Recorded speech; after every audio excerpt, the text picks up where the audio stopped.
नमस्कार, welcome to कहा हूँ मैं आज या स्टडी आईक्यू। और इस वीडियो में हम बात करने वाले हैं एक बहुत ही इंटरेस्टिंग टॉपिक के बारे में ना। सबसे पहले तो ये वीडियो देखिए। Oh my God. Oh my God indeed. ऐसी दर्जनों वीडियोस पिछले कुछ दिनों में दुनिया के सामने आई है कि कैसे ईरान ने United Arab Emirates primarily Dubai पर हैवी बॉम्बिंग करी है अपने ड्रोन्स, अपने मिसाइल से, और दुबई की इमेज को डिस्ट्रॉय करके रख दिया है। और सोशल मीडिया पे आप अगर देखोगे तो कई लोग आज के समय ये कह रहे हैं कि 2025 में नारा हुआ करता था हबीबी कम टू दुबई, अब ये चेंज होके हो गया है हबीबी रन फ्रॉम दुबई। ये ऑफ कोर्स सोशल मीडिया पे कई लोग बात शेयर कर रहे हैं, बट रियलिटी ये है कई इंडियंस, कई अमेरिकन, कई यूके के लोग, बहुत से लोग इस वक्त यूएई से वापस अपने देश में वापस आ रहे हैं। फॉर एग्जांपल यहाँ पे आप देख पाओगे कई इंडियंस वापस आए हैं यूएई से after the Israel Iran war, और सब लोग यहाँ पर ये कह रहे हैं we are very grateful. UAE की सरकार ने काफी कोऑपरेट किया इनके साथ ताकि ये आराम से निकल पाए। बट आप अगर यूनाइटेड अरब एमिरेट्स के पर्सपेक्टिव से सोचकर देखिए तो जो ये हेडलाइंस बन रही है आज के समय, ये दुबई की इमेज को काफी हर्ट करती है। यहाँ पे आप देख पाएंगे article, how Iran strikes are putting Dubai's safe haven reputation under strain. Dubai ने पिछले कई सालों में अपनी एक इमेज बनाई थी द पर्ल ऑफ गल्फ के नाम से, कि गल्फ एरिया में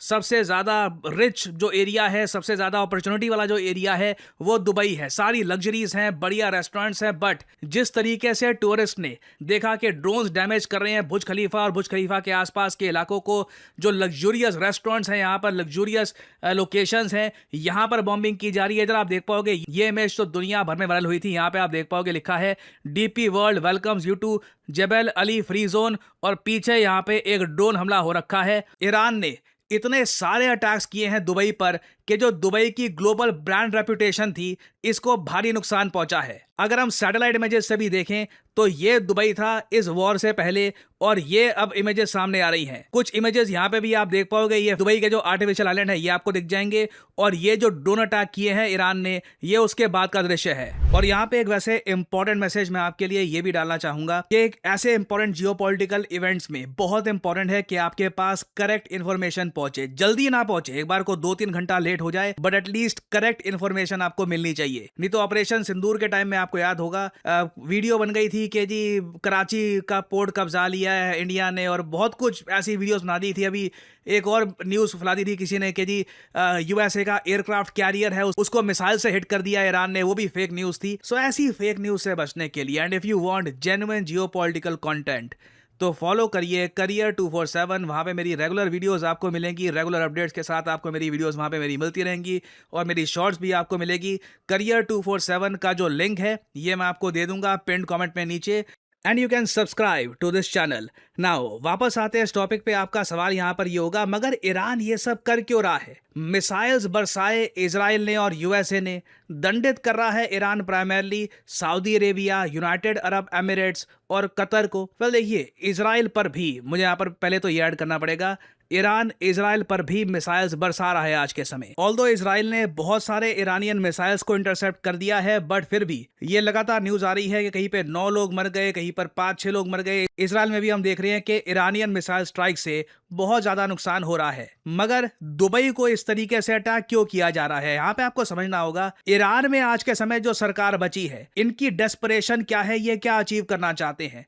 यूएसए चाहता है कैसे भी करके ये सरकार हट जाए, कैसे भी करके यहाँ पर ये सरकार ना बचे। अभी के लिए लगता नहीं है कि ये लोग अपना जो ऑब्जेक्टिव है इसको अकॉम्प्लिश कर पाएंगे, क्योंकि जितना इनको लग रहा था कि सड़कों पे लोग उतर जाएंगे और इनके जो सरकारी बिल्डिंग्स हैं वहाँ पे लोग चले जाएंगे, उस तरीके से अभी तक ईरान में ऐसा कुछ हुआ नहीं है। तो अभी के लिए यूएस और इजराइल की पॉलिसी सिंपली ये है कि बस ईरान की बॉम्बिंग करते रहो और इनकी सरकारी ऑफिशियल सरकारी बिल्डिंग्स को और कमजोर करते रहो। इसके रिस्पॉन्स में ईरान ने स्ट्रैटेजी ये अपनाई है मैक्सिमम प्राइस की। ईरान के मिसाइल्स की रेंज इतनी नहीं है कि ये यूएसए तक पहुंच सकते हैं, और इनको ये पता है कि एक बार को इजराइल को गार्ड करने के लिए इन लोगों ने बहुत सारी मिसाइल शील्ड लगाई है, मगर सऊदी अरेबिया, यूएई और वेरियस और जो गल्फ कंट्रीज हैं वहां पे प्रोटेक्शन का लेवल उतना नहीं है। तो ईरान आज के समय दुबई को और इवन कतर की सिटीज को, दोहा को इसलिए टारगेट कर रहा है ताकि ये सब गल्फ कंट्रीज प्रेशर फील करे और ये यूएसए को कहें कि प्लीज जल्द से जल्द ये ऑपरेशन खत्म कर दीजिए, क्योंकि डोनाल्ड ट्रंप ने ये अनाउंसमेंट कर दी है कि अभी तो ये जो ईरान का इनका ऑपरेशन है ये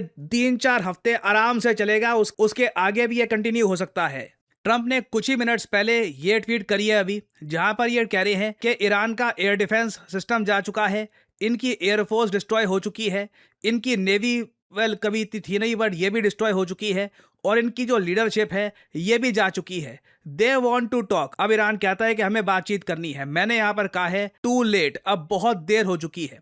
अब ऐसे केस में ईरान के पास क्या ऑप्शंस बचती हैं? इजराइल को एक टाइम पर कितना अटैक कर लेंगे ये, क्योंकि जॉर्डन और आसपास जो देश है वो कॉन्स्टेंटली इजराइल की तरफ जो मिसाइल्स लॉन्च किए जा रहे हैं उनको शूट डाउन कर रहे हैं। इजराइल की खुद मिसाइल डिफेंस शील्ड काफी ज्यादा स्ट्रांग है। ऐसे टाइम में ईरान ने यही ऑप्शन देखा है कि यूएई को अटैक करो, सऊदी अरेबिया को अटैक करो, कतर को अटैक करो। होपफुली इसी के रिएक्शन में यूएसए इस ऑपरेशन को, ऑपरेशन एपिक फ्यूरी को रोक देगा। नाउ ईरान जो आज के समय ये कर रहा है ये मैं कहूंगा गैम्बल है, जुआ है, क्योंकि ये उल्टा भी पड़ सकता है। मान लीजिए यहाँ पे सऊदी अरेबिया, यूएई और बाकी सब देश ये यहाँ पे डिसाइड कर ले कि चलो ठीक है कि हम भी ऑपरेशन एपिक फ्यूरी को ज्वाइन करेंगे, हम भी ईरान पे आक्रमण करेंगे। उस केस में ईरान क्या करेगा? और याद रखिएगा इन अमीर मिडिल ईस्टर्न कंट्रीज के पास ये ऑप्शन भी है कि ये यूरोपियन देश जैसे फ्रांस और इवन यूके इनको कहे कि आप अपनी एयरफोर्स यहाँ पर डिप्लॉय करिए और आप लोग हमारे बिहाफ पर ईरान पर और बॉम्बिंग स्टार्ट कर दीजिए। ऑलरेडी मैं देख रहा हूँ फ्रेंच एयरफोर्स के फाइटर जेट्स ये इस वक्त यूएई पहुंच चुके हैं और फ्रेंच बेसिस की निगरानी कर रहे हैं। क्योंकि दूसरी तरफ आप अगर देखो तो दुबई में जो यूएस आर्मी की बिल्डिंग थी, ऑस्ट्रेलियन बेस था, इसको तो ड्रोन से ईरान हिट कर चुका है।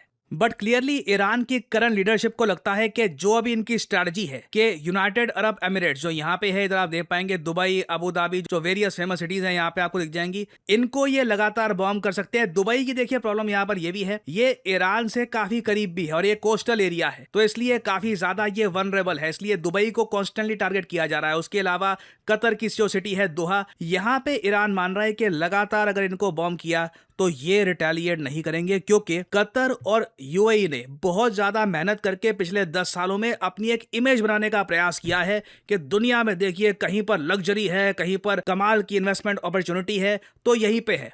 दुबई आप अगर देखें तो एक ग्लोबल ब्रांड बन चुका था। कई भारत के इन्फ्लुएंसर जिन लोगों ने कुछ पैसा कमा लिया था वो लोग यहाँ पे गोल्डन वीजा लेकर बैठे थे। बहरीन में आप अगर देखो तो कई लोग 4 करोड़ रुपए या फिर 3 करोड़ रुपए देकर एक गोल्डन वीजा लेकर बैठ गए थे और वो कह रहे थे कि देखिए इंडिया से लाखों दर्जे बेहतर है ये। मुझे याद है कई लोग ये लिखते थे कि ये क्या हिसाब किताब है कि मुंबई दिल्ली में अगर हम देखें तो कई लग्जूरियस एरियाज में फ्लैट्स 20-30 करोड़ के हैं, जबकि आप यूएई में या फिर बहरीन में फ्लैट ले सकते हैं 3-4 करोड़ का। अब लोगों को समझ में आ गया है कि इसका रीजन क्या था, क्यों ये देश गोल्डन वीजा इस रेट पर ऑफर कर रहे थे और क्यों ये देश प्रयास कर रहे थे कि इनकी जो सिटीज हैं इनकी एक नई इमेज दुनिया के सामने आए। बट दुनिया में देखिए सबसे ज्यादा इंपॉर्टेंट होती है सेफ्टी। एक बार को आदमी दिल्ली का खराब AQI बर्दाश्त कर लेगा, मगर वो ये नहीं चाहेगा कि उसके सर पे कोई ईरानियन ड्रोन आकर गिर जाए। तो इसलिए आज के समय यूएई की लीडरशिप काफी ज्यादा चिंतित है, क्योंकि अगर ये कॉन्फ्लिक्ट चल गई 1 महीना और तो दुबई का बुरा हाल बना दिया जाएगा। दुबई, दोहा, ये जो सिटीज हैं काफी सफर करेगी। इवन बहरीन नाम का जो यहाँ पर देश है ये भी काफी सफर करेगा। इवेंचुअली देखिए ईरान का जो होना है वो तो बाद में पता लगेगा, मगर जो ये मेगा इकोनॉमिक प्रोजेक्ट्स जो थे यहाँ पर इनको हैवी डैमेज होने वाला है। और इंटरनेट पे आप देखोगे आज के समय लोग ये एक बात शेयर कर रहे हैं कि एक्चुअली मेरा दुनिया में सिर्फ 5 सॉवरन देश हैं, ऐसे देश जहाँ पे एक ट्रूली उनकी खुद की इंडिपेंडेंस चलती है, कोई और देश वहां पे इस तरीके का अटैक नहीं कर सकता। वो 5 देश हैं Bharat, USA, China, Russia, Israel. बाकी अब देखिए मे भी आप कह सकते हैं यहाँ पे यूरोपियन कंट्रीज को क्यों भूल गए, बट ये जियोपॉलिटिक्स के स्पेयर में आज के समय ये जो कमेंट है काफी वायरल हो रही है और इसका रीजन है भारत में इस टाइप का अटैक जो ईरान कर रहा है दुबई में या फिर कतर में, भारत में ऐसा अटैक कोई नहीं कर सकता। पाकिस्तान ने कोशिश करी थी, दे फेल्ड। और एक बार को हो सकता है कि आप यहाँ पर कहें मगर हमारे यहाँ पहलगाम आतंकवादी हमला हो गया, ये टेररिस्ट अटैक हो गया, वो हो गया। देखिए आतंकवादी हमले तो यूएसए में भी होते हैं। उल्टा इतिहास का सबसे बड़ा आतंकवादी हमला 9/11 ये यूएसए में ही हुआ था। आतंकवादी हमले आप अगर देखो तो रशिया में भी होते हैं, इजराइल में भी होते हैं। बट हम यहाँ पे बात कर रहे हैं about being a truly sovereign nation. Now मैं यहाँ पे आपसे सवाल पूछूंगा, क्या आप मानते हैं कि दुनिया में क्या सच में 5 सॉवरन कंट्रीज ही हैं? पर्सनली मेरा इस पे कोई ओपिनियन नहीं है। आई डोंट एग्री और डिसएग्री हियर। मैं बस एक ऑब्जर्वर की तरह ये आपके साथ शेयर कर रहा हूँ कि आज के समय सोशल मीडिया पर लोग ये काफी ट्वीट कर रहे हैं। Do you agree with this और नॉट? लिखेगा कमेंट सेक्शन में, मैं जानना चाहूंगा आपका ओपिनियन। और इसी नोट के साथ ये है वीडियो का अंत। Thank you for listening and I always say may the gods watch over you.